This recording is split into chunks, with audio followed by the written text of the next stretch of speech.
De l'extérieur, la boîte de nuit ressemblait à un cube en béton, un simple cube noir en béton.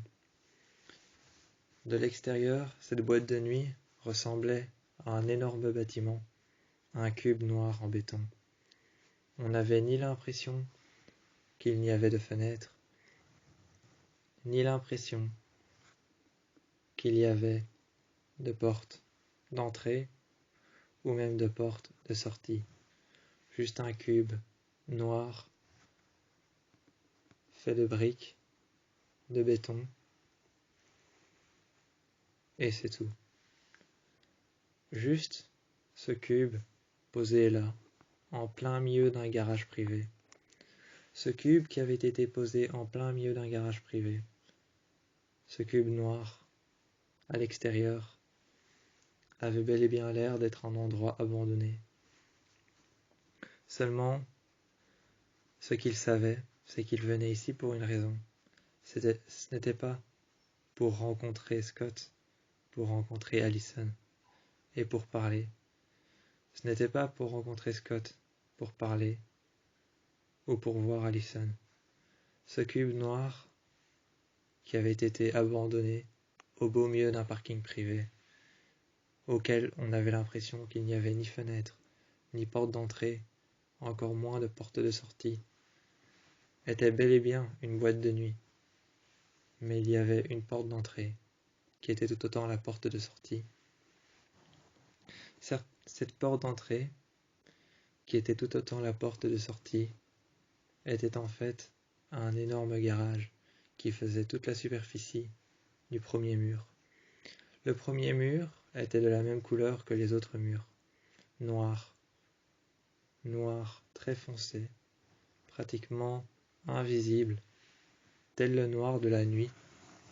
Ce noir, qui était très foncé, à l'extérieur, avait l'air d'être invisible, méconnaissable par rapport au noir de la nuit, le noir foncé de la nuit. Il avait l'air méconnaissable et on avait l'impression que chaque mur, que chaque fenêtre, s'il y en avait, on avait l'impression que chaque mur, chaque fenêtre, s'il y en avait, était translucide avec la fenêtre, avec la fenêtre, avec les murs et avec les parois de l'extérieur. On avait l'impression que chaque mur noir, obscurci par l'obscurité et les ombres de la nuit, on avait l'impression qu'ils étaient translucides avec la lumière de l'extérieur. La lumière de l'extérieur qui décemment il n'y avait plus, car il faisait nuit. Il n'y avait plus de lumière à l'extérieur, car décemment il faisait nuit. On avait l'impression que ce cube, posé au beau milieu d'un parking, un parking privé, on avait l'impression qu'il était translucide, avec le noir de la nuit, qui comblait l'entièreté du parking sur lequel le cube avait été posé. Le cube sur lequel il y avait un énorme triskel blanc, accroché à de grandes parois en fer qui maintenaient ce triskel au-dessus du cube, droit, était tout aussi grand que la boîte de nuit. La boîte de nuit elle-même avait un nom, l'incantatrice. On pouvait voir ce nom écrit en mauve, en violet, avec des références de lumière rose derrière, sous des néons blancs qui contournaient le triskel. On pouvait voir le nom incantatrice contourner le triskel, et tout autour, il y avait des flammes, des fausses flammes, qui contournèrent les portes d'entrée. Les portes d'entrée étaient deux garages différenciés. Deux garages différenciés les uns des autres, un qui était blanc et un qui était noir. La boîte de nuit et l'intérieur n'étaient pas séparés, mais de l'extérieur, vu le garage noir et vu le garage blanc, on avait l'impression qu'elle était séparée en deux parties. Le garage blanc allait s'ouvrir à 23h01 pour les femmes. Les femmes allaient aller dans une boîte blanche, enlever leurs vêtements, leur haut de vêtements, et se faire peindre le corps avec de la lumière fluorescente. Les femmes qui, à 23h01, sont rentrées par le garage blanc, sont arrivées dans une cabine blanche dans laquelle il y avait une maquilleuse qui allait leur demander d'enlever leur dessus, de garder leur soutien-gorge, leurs vêtements, leurs sous-vêtements, de garder leurs jeans, leurs baskets et ce qu'ils avaient mis pour venir. Leurs vêtements de soirée, ils allaient leur demander de les garder, mais d'enlever leur tenue de haut. Leur tenue de haut, le t-shirt, le col en V, ou quoi que ce soit qu'ils avaient mis. Quoi que ce soit qu'ils avaient mis, le col en V, le t-shirt ou le crop top qu'ils avaient pu mettre, la maquilleuse allait demander de l'enlever pour pouvoir les recouvrir de peinture fluorescente, qui allait une fois à l'intérieur de l'incantatrice. Une fois à l'intérieur de l'incantatrice, cette boîte de nuit, une fois à l'intérieur, cette lumière fluorescente allait devenir visible et allait devenir fluorescente et se mélanger à la lumière des néons. À minuit 1, quelques heures après, précisément 1 heure après, le garage noir s'est ouvert. Un maquilleur attendait dans une boîte noire. Dans une boîte noire, dans une cabine noire, un maquilleur attendait, assis. Il attendait les garçons, les hommes. Il attendait Liam. Il attendait Ethan. Il attendait Aiden. Et il attendait Théo. À l'intérieur de cette cabine, le maquilleur allait leur demander d'enlever leur t-shirt col en V, et de les recouvrir de peinture. Cette peinture qui allait seulement s'éclairer et devenir fluorescente une fois à l'intérieur dans le noir. Dans le noir, une fois à l'intérieur, sous l'influence des néons, elle allait s'éclairer et devenir fluorescente. Ils allaient découvrir la couleur qu'ils avaient sur eux. Ils avaient découvert, une fois à l'intérieur, ils avaient découvert la peinture qu'ils avaient sur eux. Théo, lui, était recouvert de mauve, de rose et de tracés verts. Alison, elle, était recouverte de vert, de jaune et d'orange, et de tracés bleus. Liam, lui, était pareil que Théo. Tandis que Aiden et Ethan, eux, étaient recouverts de bleu et de tracés orange. Une fois à l'intérieur, au bar, ils ont commencé à parler. Alison a commencé à dire à Scott, qui était arrivé, et qui lui aussi était couvert de peinture fluorescente, et de graffiti sur tout le corps, tout comme Théo, Liam, Aiden et Ethan, qui sont passés par les boîtes, on appelait ça les cellules. On appelait ça les cellules, les boîtes, les cabines dans lesquelles il se faisait peindre le corps par une maquilleuse et un maquilleur, une maquilleuse pour les filles et un maquilleur pour les garçons. On appelait ça les cellules, la cellule noire pour les garçons et la cellule blanche pour les filles. Après être passés par les cellules, ils étaient couverts de graffiti par-delà tout le torse, tout le buste, les bras et l'entièreté du haut du corps. Recouverts de peinture et de graffiti sur le haut du corps, cette peinture fluorescente qui s'éclairait une fois à l'intérieur sous l'influence des néons. Tout autour d'eux, la musique. Tout autour d'eux, les personnes et les gens qui dansaient. Ils s'asseyèrent au bar, tous ensemble. Alison, Scott, Aiden, Ethan, Théo et Liam. Ils s'asseyèrent tous les 7 à une table. Ils s'asseyèrent à une table, tous les 7, dans la boîte de nuit, tout au fond, là où les néons commencèrent à éclairer tout l'intérieur de la boîte de nuit. Tous les 7, autour de cette table, commencèrent à parler. Et Alison, qui avait apporté le bestiaire, commencèrent à parler du bestiaire, de ce dont pourquoi leur famille est tellement intéressée par le loup, le jeune loup qu'ont trouvé Théo et Liam, ce jeune loup qu'ont trouvé Théo et Liam. Ce dont pourquoi la famille Argent en est tellement intéressée, c'est qu'il peut prendre l'apparence d'un coyote, il peut prendre l'apparence de n'importe quel pelage et se confondre avec n'importe quel loup pour pouvoir ne pas se jeter dans la gueule du loup. Pour ne pas pouvoir se jeter dans la gueule du loup, le loup que vous avez adopté, sans le savoir, s'avère être un métamorphe, mais peut se métamorphoser en un loup, prendre le pelage d'un coyote et apparaître sous un pelage brun, mais cela ne dépend que de ses émotions. Scott, à côté d'Allison, a commencé à poser des questions, a demandé qui était ce loup. Théo a répondu, c'est un loup qu'on a vu près d'une émetton. On l'a apprivoisé, on l'a adopté, on l'a pris chez nous, et aujourd'hui il s'appelle Petite Lune. Liam a tout simplement répondu que Petite Lune avait un tel pouvoir. Il avait posé cette question à Allison, qui détenait le livre, et il l'a regardé en pointant la page avec son doigt.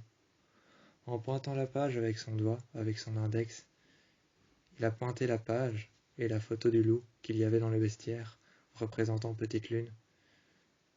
Avec son index, sur la page, il a regardé Allison, et il a fait « Notre loup,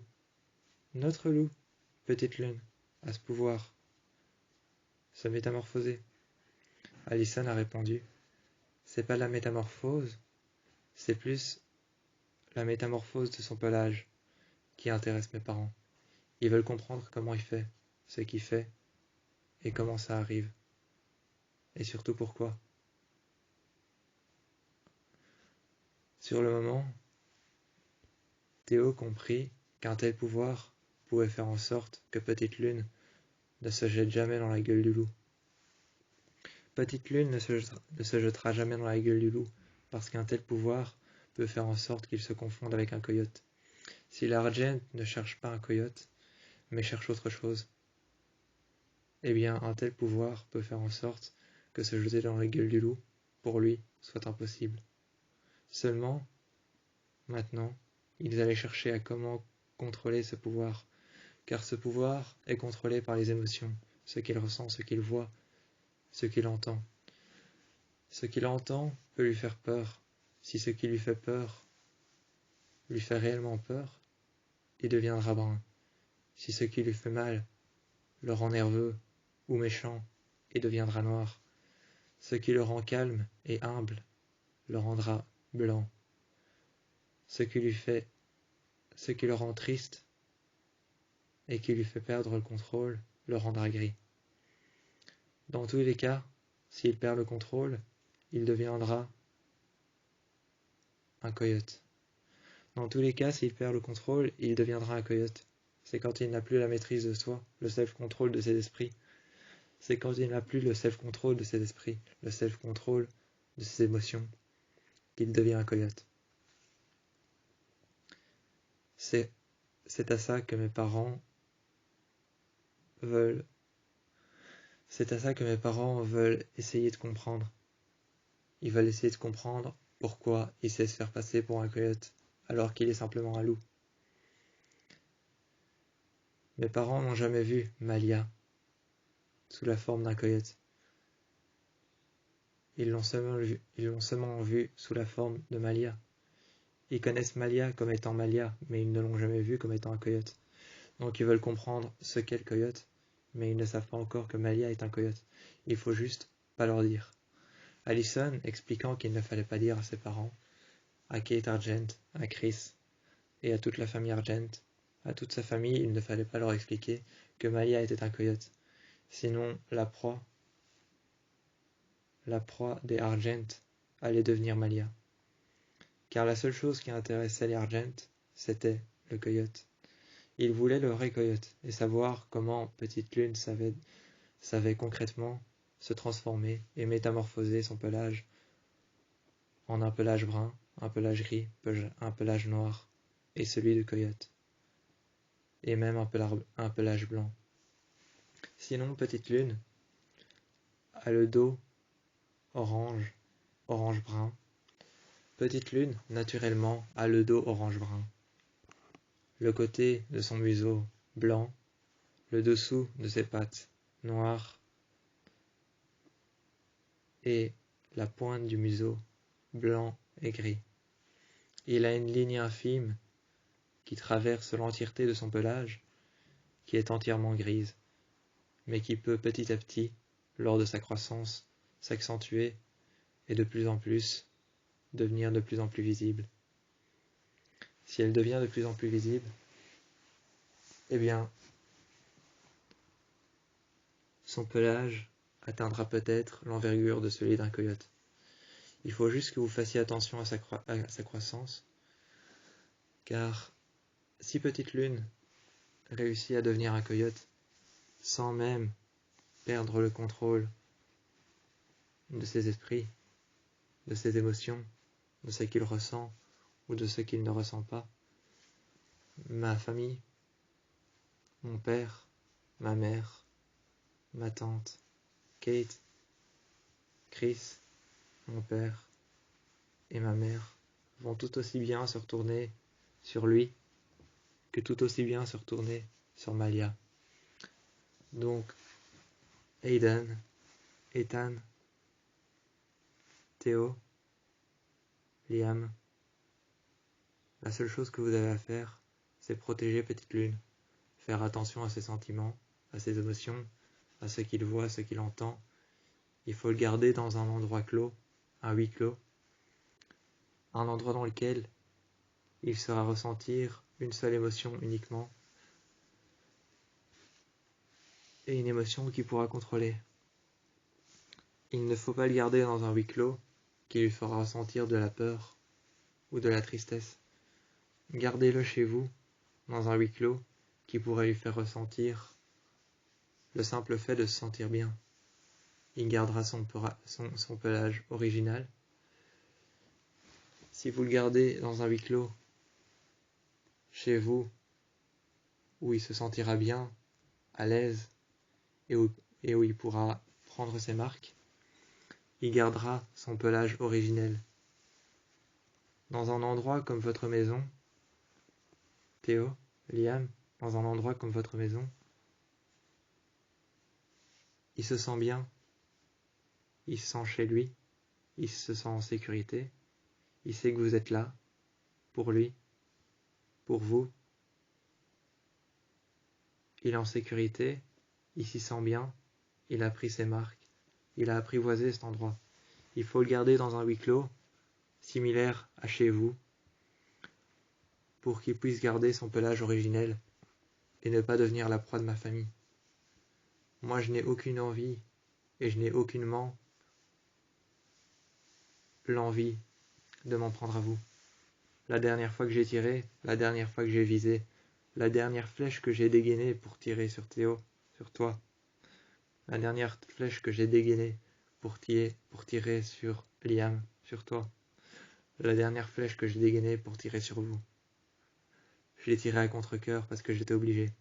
Si je le fais pas, mon père, Kate et ma mère, Chris et toute la famille Argent vont m'obliger à aller chasser.